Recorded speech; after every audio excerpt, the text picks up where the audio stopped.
Tiếp tục đi Hà Nam chơi nào bà con ơi. Phaolka đang có mặt tại cố đô Lạc Dương rồi nè. Đây chính là một trong những kinh đô xưa cổ nổi tiếng của 13 triều đại. Vào thời Đông Hán, Lạc Dương chính là điểm khởi đầu phía đông của con đường tơ lụa huyền thoại, nơi giao nhau quan trọng giữa Đông Tây Kim Cổ. Trong tập này hãy cùng Ca tham quan di tích Hoàng cung Tử Vi Thành, có Ứng Thiên Môn là tùy đường đợi giết môn, rồi đến viếng chùa Bạch Mã, ngôi cổ tự đầu tiên ở đất Trung Nguyên. Sau đó sẽ tới phố cổ Lạc Dương, nơi tràn ngập những thanh niên trai tráng biến hóa nữ nhân. Tập này rất là nhây và cực kỳ giải trí hen. Đi cùng Yến nha, lên chịu nha. Nào hãy cùng Ca đại náo Lạc Dương hen.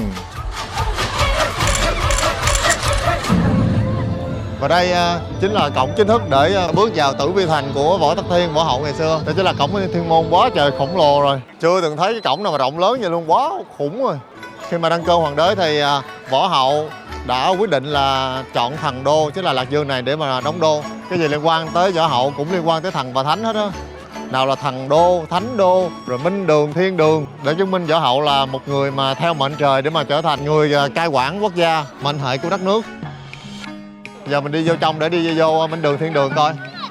Đi vào những cái khu di tích thì ai cũng mặc đồ cổ trang, là mình giống như là sống lại cái thời hoàng kim của thời Tùy Đường vậy. Cái đó nè, dọc theo hành lang ai cũng chụp hình cho nó đầy hết trơn. Chụp hình cưới nữa chứ. Wow, cái cổng quá trời rộng rồi. Đây, đi thẳng theo hướng này, góc hướng Bắc là sẽ tới Minh Đường phía trước nè. Mà Minh Đường ngày trước rất là cao chứ không phải như vậy đâu, phục dựng lại sao thấp bẹt rồi. Rồi phía trước là một cái quảng trường rất là rộng, và buổi tối mọi người tập trung ở đây để mà có thể xem trình diễn ánh sáng. Này là Minh Đường nè, này là Thiên Đường nè, hai tòa tháp. Ôi, cái này quảng trường quá rộng rồi coi nè. Toàn là nhiều mỹ nhân đi dưới lắm kìa. Này chữ Phúc đúng không? Bên này thì chúng ta sẽ thấy một cái bức tranh tái hiện lại thời nhà Đường, thời nhà Tùy với thời của Võ Hậu. Đây là một cái khu vực phố cổ rất là thịnh vượng, qua một cây cầu là sẽ tới Hoàng cung. Đây là Ngự Lâm Quân của triều đình. Rồi sẽ tiếp tục đi tới Ưng Thiên Môn. Qua Ưng Thiên Môn thì sẽ tới Minh Đường và Thiên Đường. Minh Đường chính là nơi mà Võ Hậu dùng để thiết triều, và Thiên Đường là nơi mà dùng để thờ Phật. Tháp Minh Đường và Thiên Đường rất là lớn. Đây là một trong những tòa tháp mà lớn nhất thế giới vào thời đó. Một cái khuôn viên rất là rộng. Đây chính là hoàng cung lớn nhất của Trung Quốc, chứ không phải là Tử Cấm Thành đâu nha. Nhưng mà bây giờ chỉ là một cái khu được phục chế lại thôi. Trong khi Tử Cấm Thành ở Bắc Kinh là một cái khu hoàn toàn nguyên bản, chưa có được phục dựng lại. Còn ở đây thì xây dựng hoàn toàn mới rồi. Rồi một cái khung cảnh của thời Tùy Đường rất là hưng thịnh ha. Hoàng cung quá trời đẹp, quá trời rộng luôn. Cực kỳ sinh động cái bức tranh này. Đây ở bên dưới Ưng Thiên Môn được phục dựng lại thì sẽ có một cái khu mà để du khách xuống đây đi xung quanh cái cổng thành ngày xưa nè, bằng đất nung. Mà còn hiện trạng mà bây giờ chỉ là một cái tàn tích phế tích thôi. Phục dựng lại quá trời khổng lồ. Mà tàn tích ngày xưa thôi cũng thấy nó bự khủng dã man luôn á trời. Đây là Ưng Thiên Môn ngày xưa nha, tàn tích đã bị chôn vùi. Đây là những cái lối đi vào nè. Đây là những cái lối đi vô hoàng cung. Đây sau khi đi tham quan cổng xong, đi từ cổng trước mình sẽ xuyên ra cổng sau luôn để đi qua Minh Đường, Thiên Đường. Đó, chính thức bước vào hoàng cung rồi đó. Này quảng trường ngày xưa nè. Giờ đi qua bên đó còn vé nữa, tham quan bên đó nè. Vé của mình bao gồm luôn bên đó đó. Này là chính thức đi vô hoàng cung rồi đó nha. Chỗ này nè, ngày xưa hoàng cung á, mà giờ thành quảng trường. Wow, cái cổng Ưng Thiên Môn nè, coi nè. Quá trời thần tiên tỷ tỷ ca ca. Chụp hình quá trời nhiều luôn. Bây giờ rất là thịnh hành xu hướng chụp hình cổ trang thế này nha. Có dàn ánh sáng rồi đạo cụ theo nhiều ghê luôn. Đây.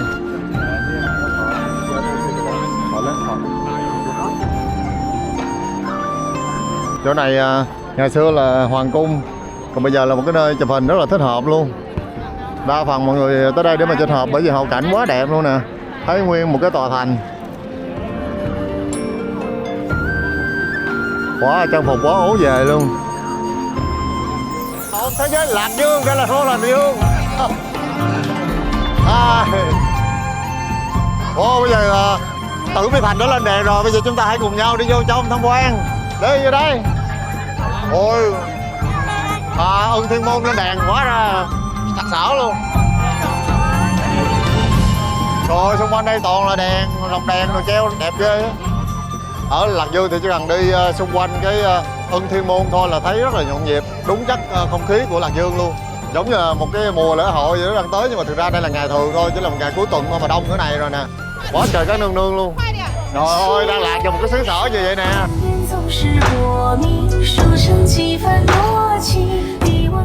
Chụp hình quá đông luôn á. Rồi tới Đại Mỹ Nhân.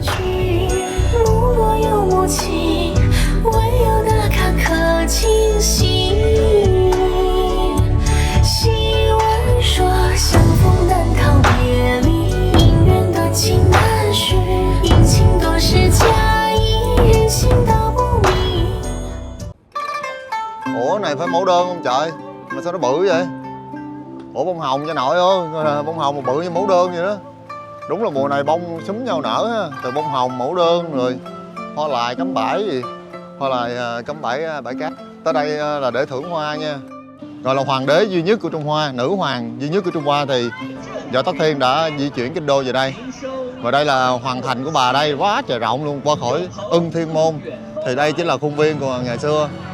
Bà sẽ đi thẳng vô Minh Đường và Thiên Đường, nơi trị vì ngai vàng, nơi mà bà hát ra lửa ở đây.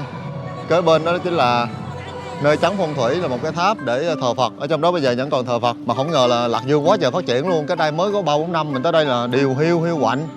Rồi cơ sở hạ tầng thì thấp kém, mà bây giờ hả, khách du lịch đổ về quá đông luôn, phục vụ cũng không kịp nữa. Ý là dân nội địa thôi nha.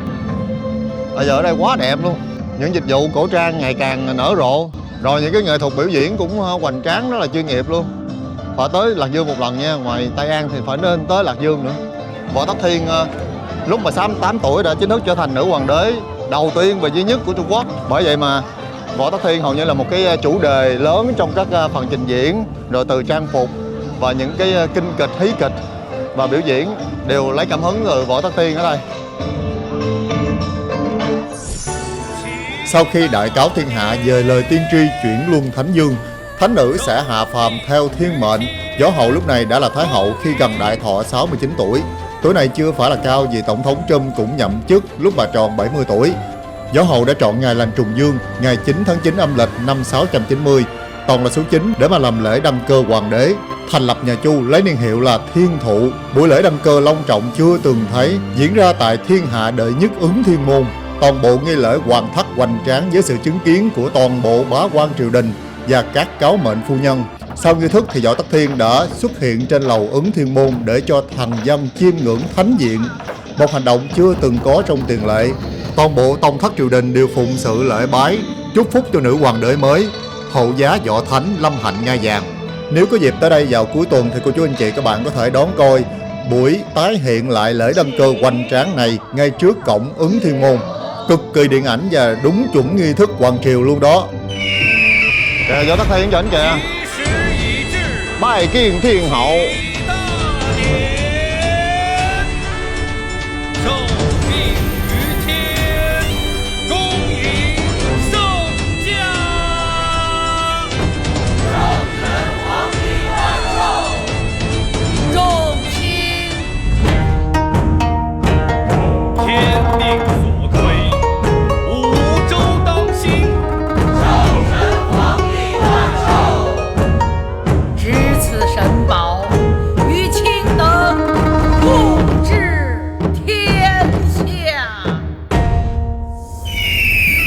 Sau khi băng qua khỏi quảng trường mình phải băng qua một cái đại lộ thì mới tới được hoàng cung chính thức Minh Đường Thiên Đường. Rồi tới đây phải có thêm một điểm soát vé nữa, 2 điểm soát vé khác nhau nha. Tham quan cái cổng là riêng nữa, rồi đi tham quan hoàng cung là riêng nữa.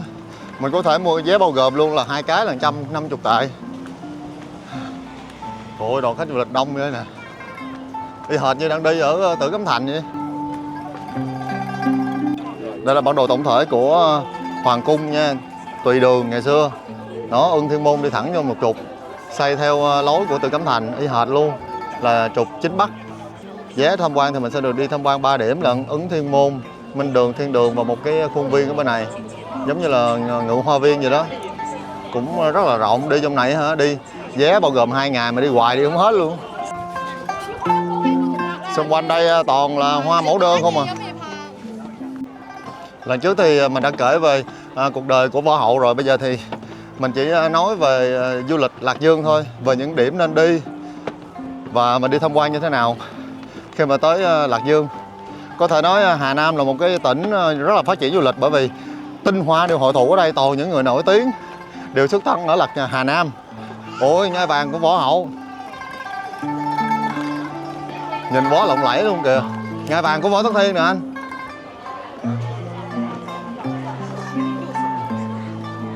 Đây, ngai vàng.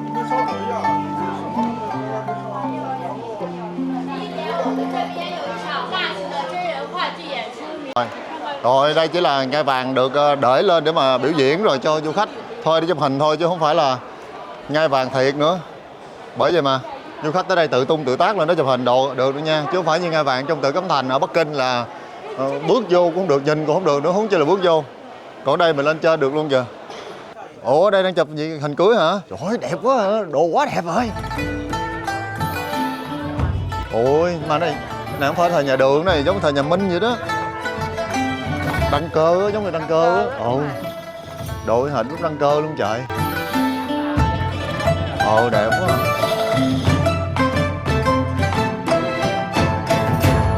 Đây tháp Minh Đường hiện tại là nơi trị vì của Võ Hậu, thì phục dựng lại không có bự như ngày xưa. Ngày xưa thì cao tới 86 mét nha. Do chiến tranh loạn lạc thì đã bị cháy và phá hủy rồi. Bây giờ thì chính phủ cho phục dựng lại dựa trên cái nền móng của tháp Minh Đường ngày xưa. Chứ ngày xưa thì nó quá trời cao luôn, tới 16 mét, là cái tháp cao nhất của Trung Quốc thời đó. Cũng là một trong những công trình mà lớn nhất trên thế giới. Đây chúng ta có thể thấy ngày xưa nè, kim tự tháp đúng không? Là 146 mét đại kim tự tháp. Theo như sử sách của phương Tây ghi lại á, là đại kim tự tháp là công trình cao nhất thế giới cho tới khi mà tháp Eiffel được xây dựng. Nhưng mà thực chất thì tháp Thiên Đường đã là phá kỷ lục của đại kim tự tháp rồi, cho tới khi mà tháp Eiffel ở Pháp cho xây dựng. Tháp Eiffel này xây theo tháp Minh Đường này lâu lắm luôn á. Sau khi tham quan xong tháp Minh Đường thì chúng ta hãy đến với tháp Thiên Đường nha. Ngày xưa cao tới 150 m. Công trình này mới thực sự là công trình phá vỡ kỷ lục của đại kim tự tháp, chứ không phải là tháp Eiffel đâu. Mà ngày xưa cao hơn nhiều luôn, này đã được phục dựng rồi nha. Tháp này từng bị cháy rất là nhiều lần, và do một sủng thần của Võ Hậu xây dựng nên, là một pháp sư và thầy tu. Ông đã chủ trì cho xây dựng tháp Thiên Đường này để thờ Phật. Bởi vì có thể thấy Võ Hậu là một người rất là sùng bái Phật giáo.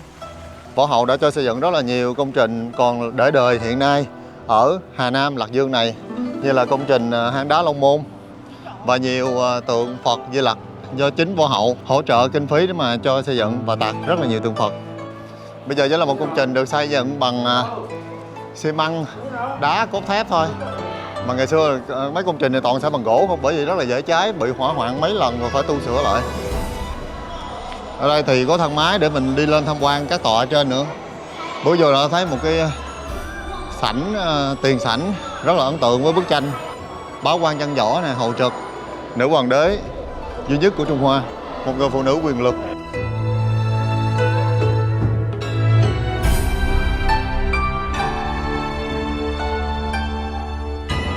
Đúng là một tháp thờ Phật có 9 tầng, cửu tầng nha. Lên trên rồi mình đi bộ xuống từ từ. Nhưng mà ở đây đặc biệt là trang trí bằng phượng hoàng thôi. Phượng hoàng tượng trưng cho nữ quyền, chính là Võ Hậu bà chọn hình tượng của chim phượng hoàng làm biểu tượng của mình, chứ không phải là rồng. Rồng chỉ cho bậc thiên tử thôi. Rồi, Lạc Dương không chỉ là nơi mà ở của các vua chúa, và là một trong tứ đại cố đô nổi tiếng của Trung Hoa, nơi đặt rất là nhiều kinh đô trong thời nhà Hán. Từ thời nhà Hán ha, mà một ngôi chùa rất là nổi tiếng khoảng năm 68 sau công nguyên, là một cái ngôi cổ tự đã hơn 2.000 năm, đó là Bạch Mã Tự. Đây chính là cái nôi của nền Phật giáo của Trung Hoa. Hai bên chúng ta còn thấy hai bức tượng của hai chú Bạch Mã, là hai chú ngựa mà đã chở kinh Phật đi từ Thiên Trúc là Ấn Độ lúc đó, đi truyền bá Phật giáo, đi qua bên tới tận nhà Hán. Rồi Hán Minh Đế đã cho xây dựng ngôi chùa này, đánh dấu lại cột mốc lịch sử quan trọng khi mà Phật giáo đầu tiên được truyền bá vào quốc gia Trung Quốc vào lúc đó, vào thời nhà Hán. Bên trong không chỉ có ngôi chùa Trung Quốc đâu mà hiện tại còn có xây dựng một cái quần thể rất là lớn. Nào là có chùa của Miến Điện, chùa Thái Lan và có chùa của Ấn Độ nữa. Tuy là một ngôi chùa có diện tích rất là khiêm tốn nhưng mà được bảo tồn cực kỳ tốt. Bên trong còn có rất là nhiều chính điện, nhiều cột đá và nhiều di tích quan trọng trong Phật giáo, lịch sử Phật giáo của Trung Quốc. Bởi vậy mà có thể thấy đây là một ngôi chùa mà có nhiều Phật tử đến chiêm bái nhất ở Trung Quốc luôn. Chưa thấy ngôi chùa nào mà tới đây đông vậy đó.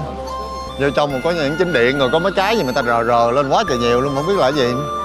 Chắc cũng linh thiêng lắm luôn á. Nếu như mà Tây An có Đại Nhạn Tự thì Lạc Dương có chùa Bạch Mã đã 2.000 năm.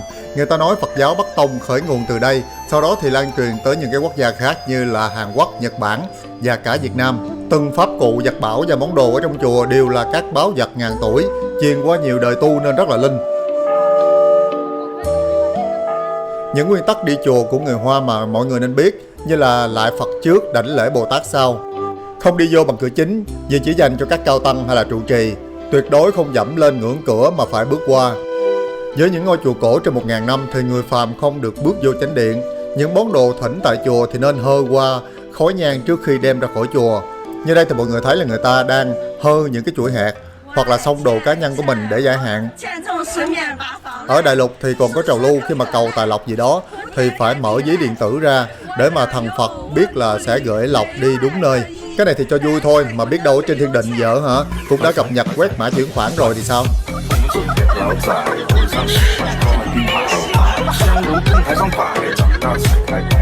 Thôi bây giờ chúng ta vô phố cổ Lạc Dương nha. Ở đây thì không tốn tiền mà chỉ cần đưa hộ chiếu, người nước ngoài đưa hộ chiếu là vô được. Ủa không tốn tiền, không cần đưa gì luôn. Trời ơi, chỗ này hoàn toàn miễn phí mà đầu tư được rất là bài bản nha. Ồ, chỗ này đẹp quá vậy. Ngoài ra đi lên trên này là mình sẽ tới Lợi Cảnh Môn. Đây là một cái khu phố cổ rất là nổi tiếng ở Lạc Dương.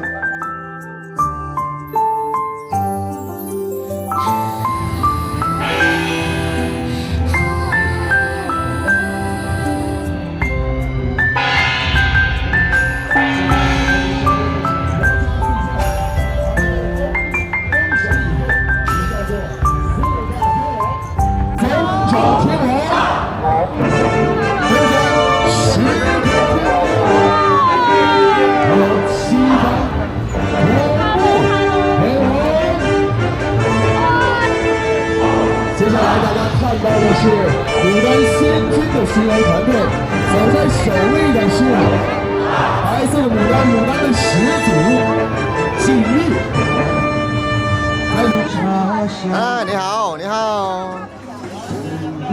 Na cha. 你有滑吗？滑，滑。有个梦，这个梦做了很久很久。当女娲补天、嫦娥奔月的神话出现，当工匠们在敦煌石窟上勾勒出飞天的造型，一颗来自古丝绸之路上的璀璨明珠，在诉说着人类文明的。 Chút nữa còn có phi thiên ở trên này rải hoa xuống nữa nè.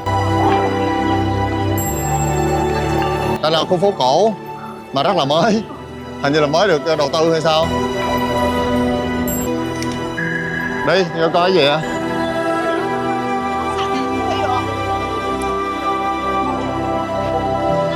Rồi mấy phi thiên bay dữ rồi.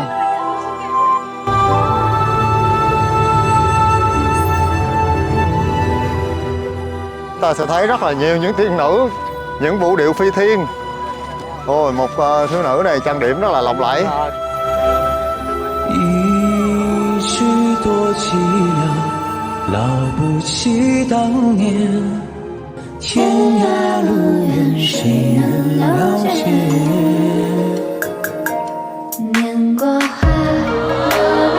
Rồi mấy phi thiên bay dữ rồi.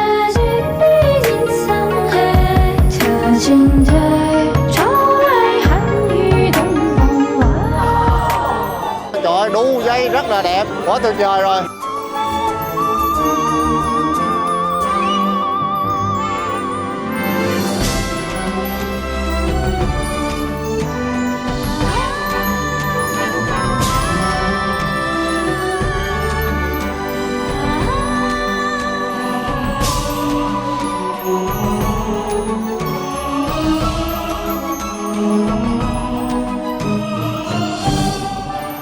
Sao bên này nam mà thích trang điểm thành nữ vậy trời?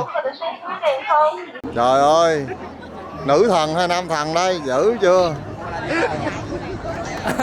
Dữ chưa? Phi tần vậy mà chuột dữ vậy trời. Chuột này hoàng thượng nào mà dám thị tẩm. Trai nè. Vậy hả? Trời ơi, cao quá vậy. Wow. Bao siêu. Điều gì nạn rồi.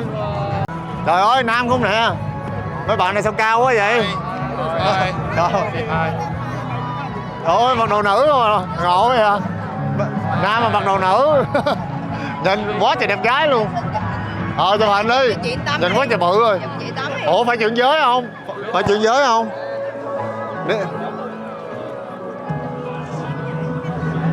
Trời ơi, quá bự con rồi. Ai cũng bự con hết trơn, nhìn nhỏ xíu à. Tính ra nam mặc cũng đẹp được. Ngày mai mình mặc đi, ngày mai mình mặc đi. Nam mặc cũng đẹp mà.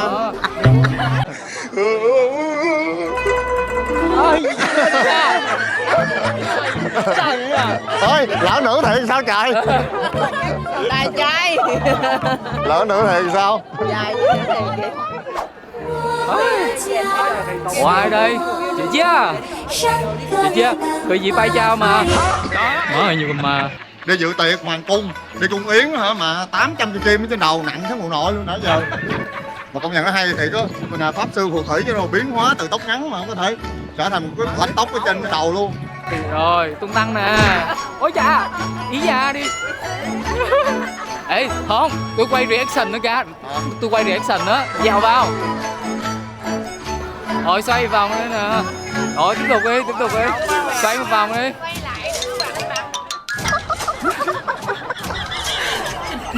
Ôi người ta nhìn nhiều lắm á. Rồi quay reaction, đi tiếp đi.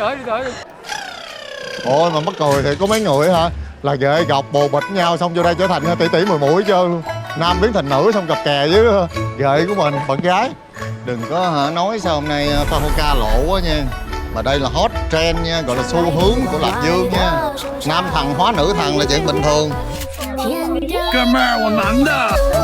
激动，千万里山河不为我迁就，世间之端，情难相留。 Qua đây là không biết ai nam ai nữ luôn nha. Ngày xưa thì Lưu Sơn Bá chú Anh Đài phải giả trai để cua Lưu Sơn Bá, còn bây giờ ở đây á là nam phải giả thành nữ.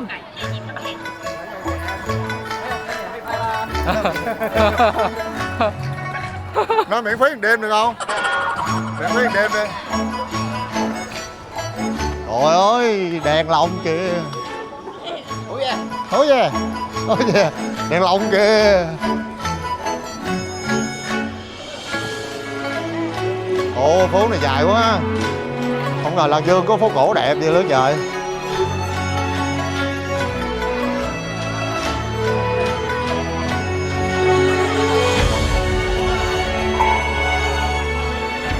Kìa, dẹo công an nè. Hôm nay cái phơi phới đang héo hon. 这位娘娘免礼，免礼。娘娘来自哪里啊？ Thái của人. 泰国啊。 对。萨瓦迪卡。 Sao mà đi khám? 我要看不吐罗呀。 Thank you. 萨瓦迪卡。 Khắp khuôn khám. Trời, bên này yêu Việt Nam quá nha, thì Việt Nam là xin chụp hình. Dạ, cảm ơn. Where are you from? Beijing, Shanghai? Shanghai. Cái gì? Ôi, ok.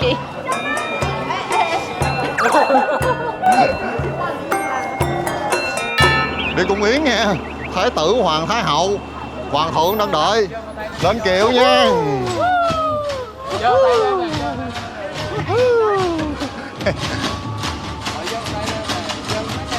Quỷ à. Ơi, Phi Thiên. Rất mẹ cả không kịp. Làm vú lết sẹt. Kêu nó độn bự bự lên cuối cùng lấy hai cái trái hắc nghệ tử nhét vô.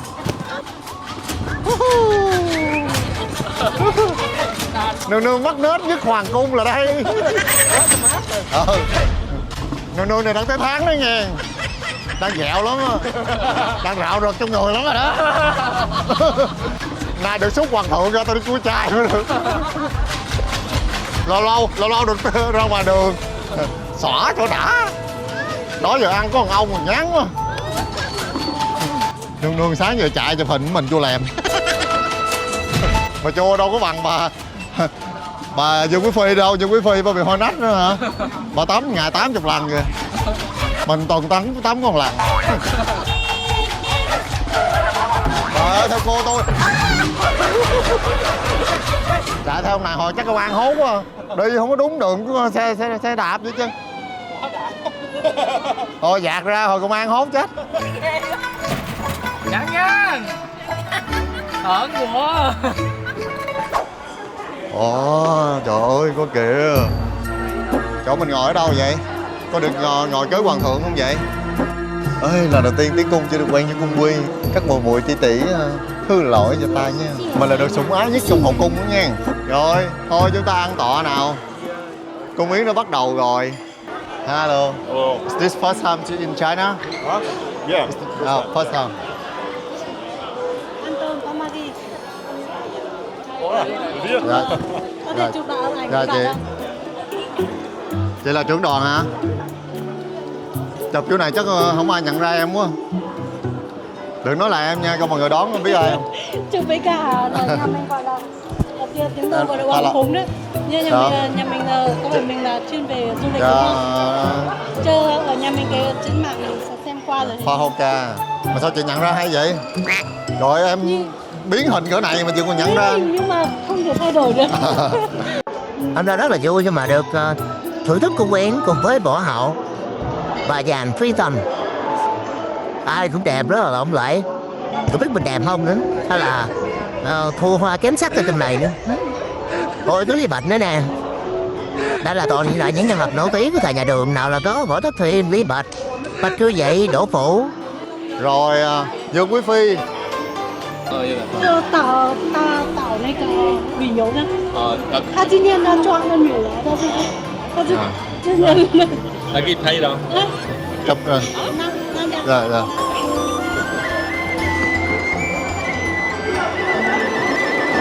Quá náo nhiệt tưng bừng rồi. Hoàng cung Duy Gian là đường cung nhạc yến hả? Đường cung yến tiệc. Cung yến đã bắt đầu rồi.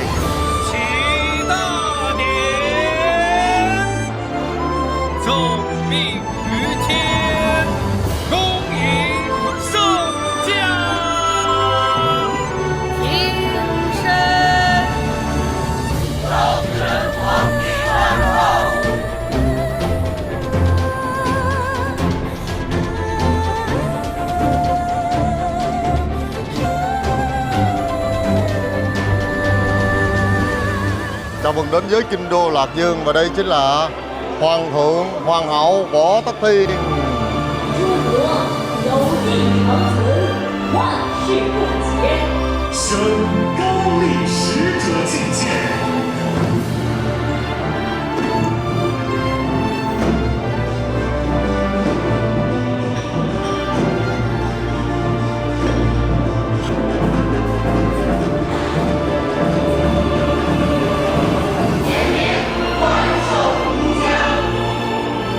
仙官宿世，万和朝宗，乃言百弊，元吉三公，君臣和和，于是。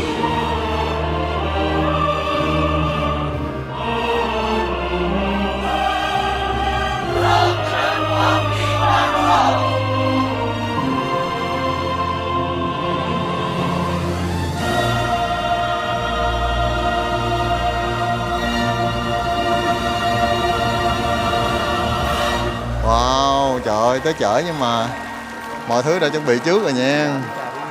Ni hao. À dạ. 我漂亮吗？太漂亮了，谢谢，哪里人呀？好漂亮，你那个妆造好漂亮。谢谢。你从哪来啊？北京hả? Shanghai. 哦，北京甘肃。 Cam Su, Cam Túc kìa. Hoàng thượng đã đãi chúng ta. Cái gì đây? Wow, nhiều món lắm nha. 2, 4, 6, 8, 10, 11 món lận. Cung yến là một hình thức rất là nở rộ ở Trung Quốc giờ đây.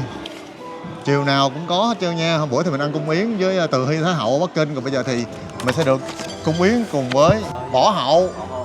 Trời ơi, tưởng đâu được hoàng đế Thị Tẩm. Ai về hoàng đế gì biết không? Hoàng đế Võ Tắc Thiên chứ không phải là hoàng đế Nam Thần nha. Võ Hậu 67 tuổi.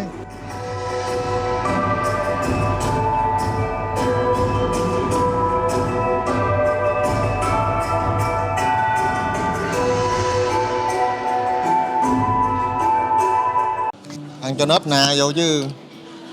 Hồi đó giờ ăn sổ sàng, giờ phải nết na vô nha.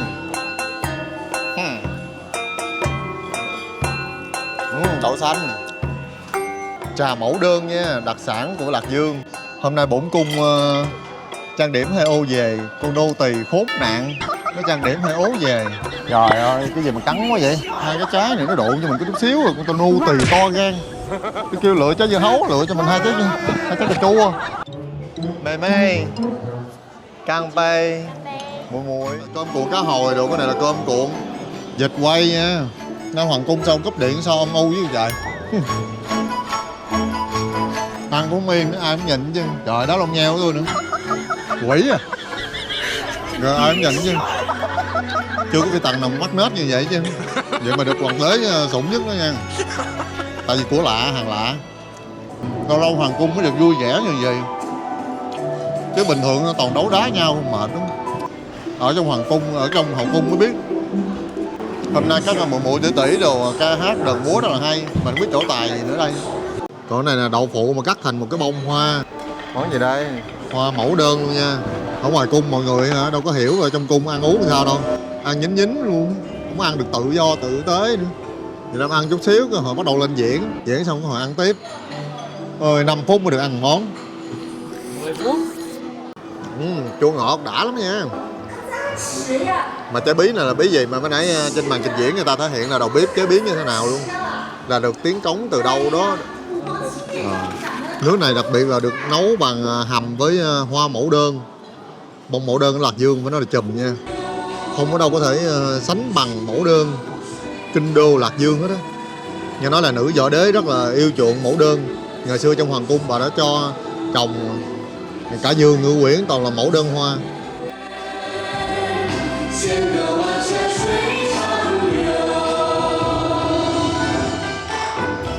Cheers. Quá đẹp. You are so beautiful. Oh, thank you very much. You are beautiful too. I just want to make something different. I saw. You look amazing. I saw in the street many men wearing like this. Did you see? Yeah. Many men wearing the costume of the lady. I saw, Yeah. I don't know why too You are many. the best. Yes. Thank you. I'm the most handsome. Người Nga. Ủa Lư sư.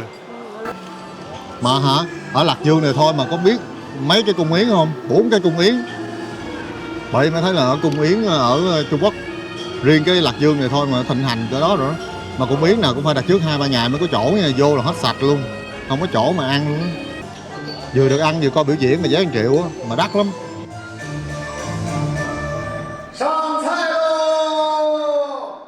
Trời, nãy giờ đừng ngược cái đầu quá thì nhức đầu. Nó cấm vậy đâu mà quá thì chặt trên đây. Nó lấy tóc giả của mình đi, tóc thiệt của mình để cắm cho tóc giả để giữ lại đống đồ phụ kiện như này nè. Bao gì? Bao gì? Bao gì? Tại sao?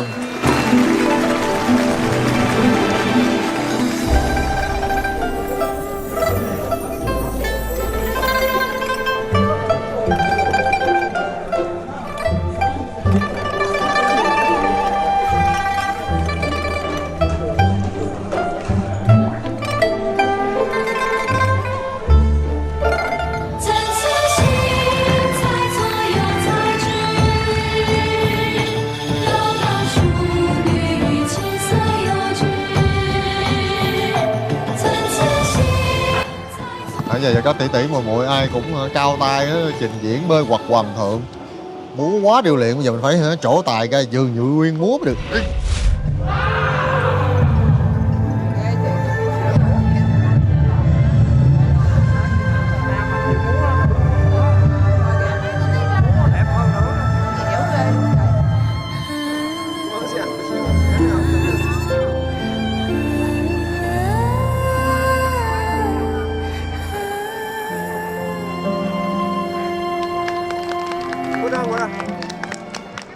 Ôi món mới để hả, mới vô diễn cái được thưởng rồi nè.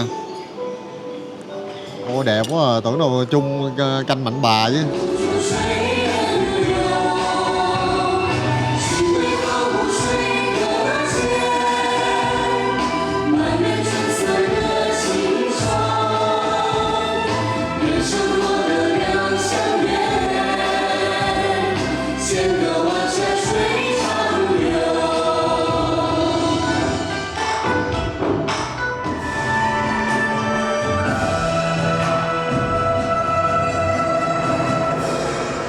Cảm ơn mọi người đã theo dõi tập này. Hẹn gặp tiếp phần sau nha. Hứa là sẽ không giả bóng nữa đâu. Trời ơi, khỏe quá trời khỏe rồi. Chết mẹ đó, cái đầu họ đền với mẹ luôn. Xúc lông mi luôn rồi. Xúc cái lông mi, cái đầu rớt cái luôn kìa. Trời ơi, rối vậy không có đền không vậy? Mà nó chảy ra thấy bà luôn á. Nó tụi bay cài tệ quá. Mày vô thì ghê thiệt. Không nào, mình cài vô đây tóc lên người luôn á, trời ơi. Vô nè, nữa thằng Thiết Quy Tiên đây. Trời ơi,